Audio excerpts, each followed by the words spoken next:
Hamann and Benson, a vision for your future. Le journal des stratèges. Boris Kalt.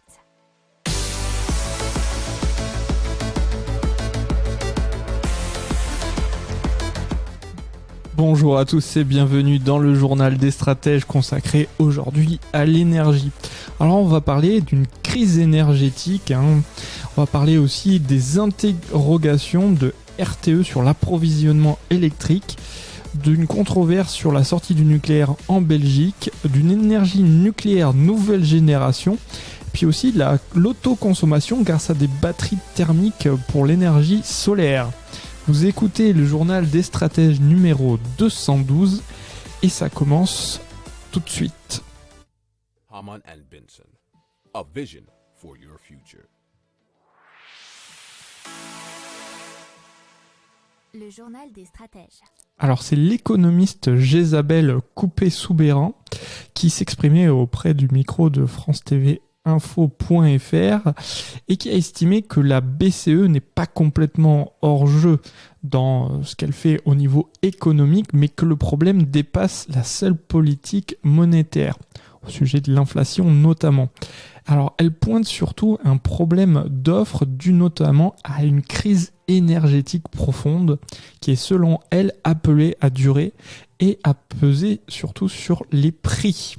Selon Eurostat, les prix effectivement de l'énergie augmentent de 28,6%.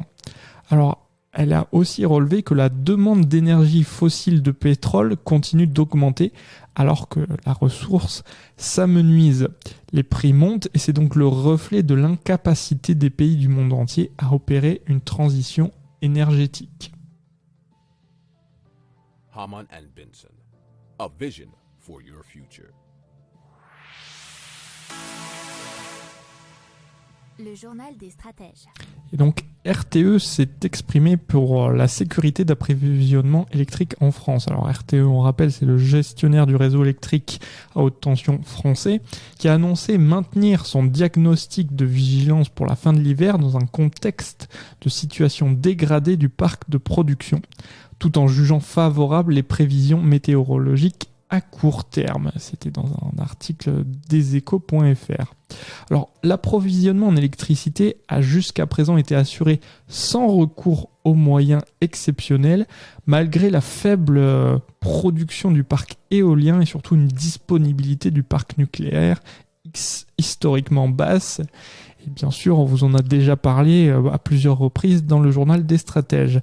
Il estime donc qu'un épisode météorologique sévère est peu probable pour début février et jusqu'à la fin de l'hiver avec un degré d'incertitude plus élevé. Alors, concernant l'arrêt prolongé des 5 réacteurs nucléaires, ces prolongations ne remettent pas en cause le diagnostic établi par RTE pour la fin d'hiver. Toutefois, le contrôle en cours sur les défauts de ces centrales nucléaires dans le reste du parc nucléaire, ça serait susceptible d'entraîner des conséquences en matière de sécurité d'approvisionnement électrique au-delà de cet hiver. Donc il ne faudrait pas trop que la situation s'envenime et continue, parce que s'il y a des chocs très importants de demande, notamment à cause de problèmes météorologiques, eh bien ça pourrait causer des problèmes sur le parc français. Hamann and Benson, a vision for your future. Le journal des stratèges. On va parler de sortie du nucléaire en Belgique qui fait plus ou moins polémique puisque 3 chercheurs de l'université d'Anvers ont fait savoir que la fermeture des centrales nucléaires en Belgique d'ici 2025 provoquerait une augmentation du prix de l'électricité, que les objectifs de réduction d'émissions de CO2 seraient plus difficiles à atteindre et que les risques de panne de courant seraient plus fréquents. Alors c'est la ligne qui est assez proche de celle de Jean-Marc Jancovici en France. Comme la Belgique devra compter davantage sur les centrales à gaz en cas de sortie du nucléaire, les chercheurs de l'université d'Antwerp avaient conclu que le prix de l'électricité deviendrait encore plus sensible aux augmentations du prix du gaz.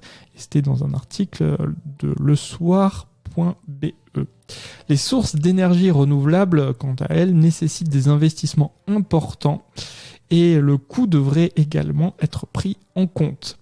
Les investissements nécessaires dans les nouvelles capacités de production et de stockage des énergies renouvelables telles que les éoliennes pourraient aussi entraîner une augmentation des coûts énergétiques d'au moins 30%.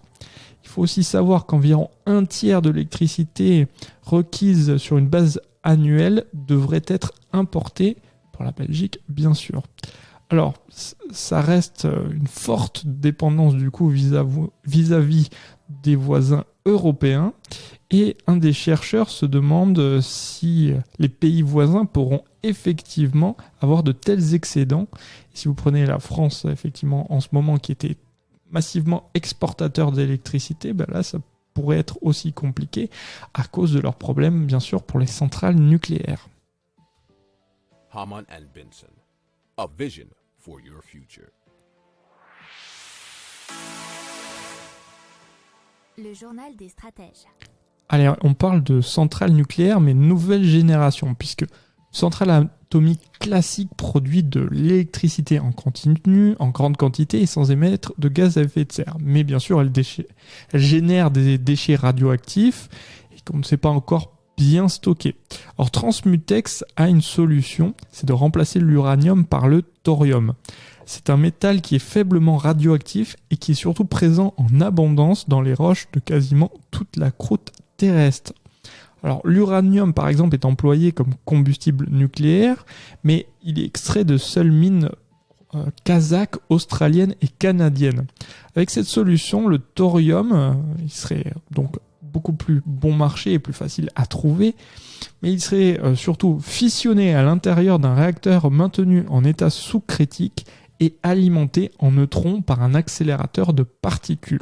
Alors les avantages d'un réacteur au thorium doublé d'un accélérateur de particules sont donc nombreux, notamment les périodes de désintégration radioactive qui sont plus courtes, elles passent de 300 000 ans à 300 ans, et les volumes de déchets dangereux considérablement réduits, puisqu'on parle simplement de quelques kilos au lieu de plusieurs tonnes. Un réacteur au thorium pourrait aussi être alimenté par les déchets des centrales nucléaires existantes. Alors, l'objectif de Transmutex, c'est de fabriquer un prototype de démonstration au début des années 2030. Ils ont déjà levé 8 millions de francs suisses, ce qui fait 7,5 millions d'euros, et dont 5 auprès d'investisseurs privés américains. Alors, le coût du réacteur pilote à environ 1,5 milliard de francs suisses, soit à peu près 1 milliard d'euros. Ça, c'était issu d'un article du journal swissinfo.ch. Hamann and Benson, a vision for your future. Le journal des stratèges. Allez, on vous parle de batteries thermiques pour stocker l'énergie solaire, et ça grâce à FHE ou FHI, comme vous préférez. C'est Full Home Energy qui a mis au point une batterie thermique qui stocke l'excédent d'énergie fourni par les panneaux solaires. Alors, l'installation de stockage comporte des capsules réactives dans lesquelles est piégé un gaz. Ces capsules constituent un système de sorption solide-gaz. Lorsqu'il y a production d'un surplus d'énergie, l'électricité excédentaire chauffe le système et le gaz est stocké dans un réservoir. Ce qui est donc emmagasiné, c'est donc un potentiel thermique. Lorsqu'il y a un appel de puissance, une électrovanne appelle le gaz qui est mis en contact avec le mélange réactif. Dès qu'il atteint les capsules de la chaleur, est ainsi produite selon l'explication de révolutionénergétique.com. Alors cette technologie est baptisée Inelio et permet, moyennant une consommation suivie avec rigueur, d'atteindre parfois un pourcentage d'autoconsommation de 100%. Alors cette commercialisation d'Inelio a commencé en août 2021. Ils produisent, le groupe FHE, environ 400 batteries thermochimiques par mois. Leur chiffre d'affaires est environ de 10 millions et ils prévoient de le passer à 30 millions d'euros en 2022. En considérant aussi que l'export devrait pas mal augmenter puisqu'il devrait passer de 10 à 30% vers la Belgique, l'Allemagne, la Suisse et l'Italie notamment.